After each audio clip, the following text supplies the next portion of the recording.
ഒരു കാര്യമാണ് വിശുദ്ധമായ ഖുർആൻ. വിശുദ്ധമായ ഖുർആനെ ഞാനിതിങ്ങനെ കുറെ സമയമില്ലാത്തതുകൊണ്ട് കേട്ടോ വിശദീകരിക്കാതെ ഇങ്ങനെ ഒറ്റടിക്ക് പോകണം.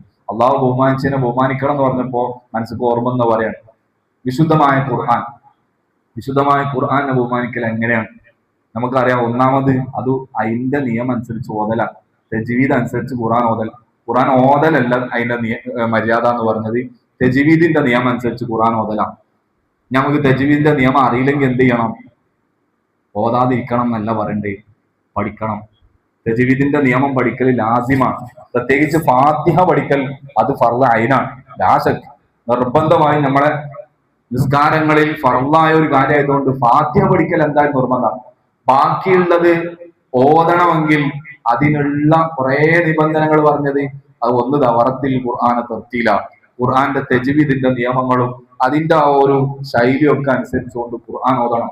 അങ്ങനെ ഖുർആൻ ഓതുക എന്നുള്ളതാണ് ഒന്ന്. രണ്ടാമത്തെ കാര്യം, ഖുർആൻ ഈ അരക്കെട്ടിന്റെ അടിക്ക് വെക്കാതിരിക്കുക.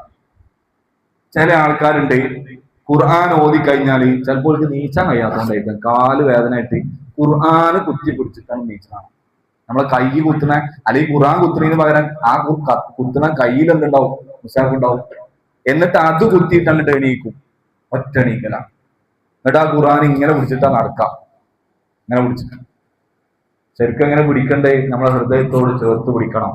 മദ്രസ കുട്ടികളൊക്കെ മുസാഫ് കൊണ്ടുവരുന്ന സമയത്തും ശ്രദ്ധിക്കണം. അതൊക്കെ നമ്മൾ പഠിപ്പിച്ചു കൊടുക്കണം. അത് മുസാഫ് ബാഗ് തൂക്കിയിട്ട് പുറത്തും തൂക്കി ഏറ്റി കൊണ്ടെടുക്കുന്ന സാധനമല്ല. അപ്പൊ മദ്രസക്ക് പോകുമ്പോൾ ബാഗ് തൂക്കി പോകുമ്പോൾ അതിന് മുസാഫ് ഉണ്ടെങ്കിൽ അതിനെ നിന്ദിക്കലാ. ശരിക്കും പറഞ്ഞാൽ അത് പുറത്തേറ്റി കൊണ്ടോണ്ടല്ല, ഹൃദയത്തോട് ചേർത്ത് പിടിച്ച് കൊണ്ടോണ്ടതാ. അതിനെ ബഹുമാനിക്കൽ എന്ന് പറഞ്ഞാൽ അതാണ്. അത് നമ്മളെ മക്കൾക്ക് അറിയാത്തതുകൊണ്ടാണ്. നമ്മൾ പറഞ്ഞു കൊടുക്കണം. മക്കൾക്ക് പോയിട്ട് ഞമ്മക്കും അറിയില്ല.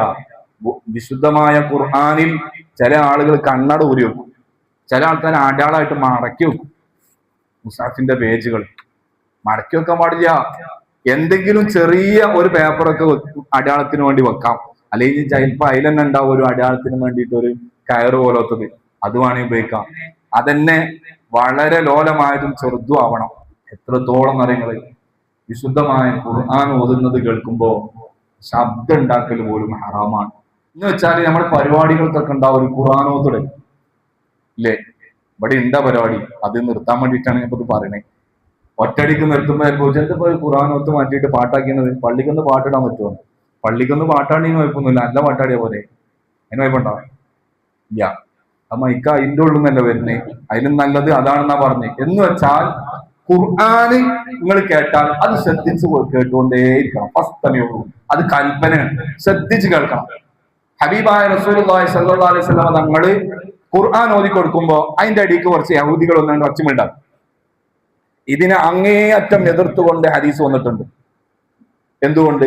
ഖുർആൻ ഓതുന്ന സമയത്ത് ശബ്ദ കോലാഹലങ്ങൾ ഉണ്ടാക്കിയാൽ നമ്മൾ ചിലപ്പോൾ ജോലിയിലേക്ക് ഇറങ്ങും. നമ്മൾ അശ്രദ്ധ കൊണ്ട് അത് വന്നുപോയാൽ ഉണ്ടാകുന്ന എത്ര തെറ്റായിരിക്കും. അപ്പൊ അതിനൊരു വകുപ്പ് നമ്മൾ ഉണ്ടാക്കി കൊടുക്കാതിരിക്കലാണ് ഏറ്റവും നല്ലത്. ചില ആൾക്കാർ റിംഗ് ടൂൺ ആക്കി വെക്കും മുസ്ഹാഫ് വരെ, ഖുർആന്റെ ഓത്ത് റിംഗ് ടൂൺ. എന്നിട്ട് അത് അടിക്കുന്ന ഉടനെയിരിക്കും മൂത്രപ്പരിന്ന്.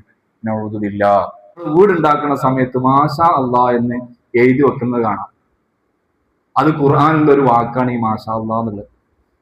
അതെങ്ങാനും അശുദ്ധിയാകുന്ന രൂപത്തിലേക്ക് എത്തിയാൽ ആരായിരിക്കും പണിക്ക് വരുന്നുണ്ടാവുക? കാഫിറായ ആൾക്കാർ വരില്ലേ? അവരത് പിടിക്കൂലേ? അവരത് എടുത്തുവെക്കൂലേ? എന്തിനപ്പോ അതിന്റെ ആവശ്യം? കണ്ണേർ നട്ടണീന അതിന് തുടക്കത്തിൽ ഫാത്തിഹ ഓതി നല്ലതിലേക്ക് തുടങ്ങിയാൽ മതി. ഇതിനൊരു കണ്ണേർ നട്ടൂല. തുടക്കം ശരിയായാൽ മതി. ഇനി അഥവാ വെക്കുകയാണെങ്കിൽ അതിനെ നന്നായി സൂക്ഷിക്കാൻ വേണ്ടി നമുക്ക് പറ്റണം. അള്ളാഹു തആല അത്തരത്തിൽ അബദ്ധങ്ങളൊക്കെ നമ്മിൽ നിന്ന് വന്നിട്ടുണ്ടെങ്കിൽ അള്ളാഹു പുറത്തേറ്റും. ഇനി ശ്രദ്ധിക്കാൻ വേണ്ടിയിട്ടാണ് ഈ പറയുന്നത്. അത്തരം കാര്യങ്ങളൊക്കെ നന്നായി ശ്രദ്ധിക്കണം. എത്രത്തോളം വിശുദ്ധമായ ഖുർആനിനെ ചുമരിൽ എഴുതാൻ പാടില്ല എന്നാണ്. അത് ഫത്വൽ മുഈനിൽ തന്നെ ശരിക്കും പറഞ്ഞിട്ടുണ്ട്. ചുമരിൽ വിശുദ്ധമായ ഖുർആൻ എഴുതാൻ പാടില്ല. നമ്മൾ വീടുണ്ടാക്കിയതിന്റെ ഭംഗിക്ക് വേണ്ടിയിട്ട് എന്ത് ചെയ്യും? ചുമരിൽ എഴുതുന്നാട്ടോ പറഞ്ഞത്. ഫ്രെയിം ചെയ്ത് വെക്കണല്ല ഈ വിഷയം.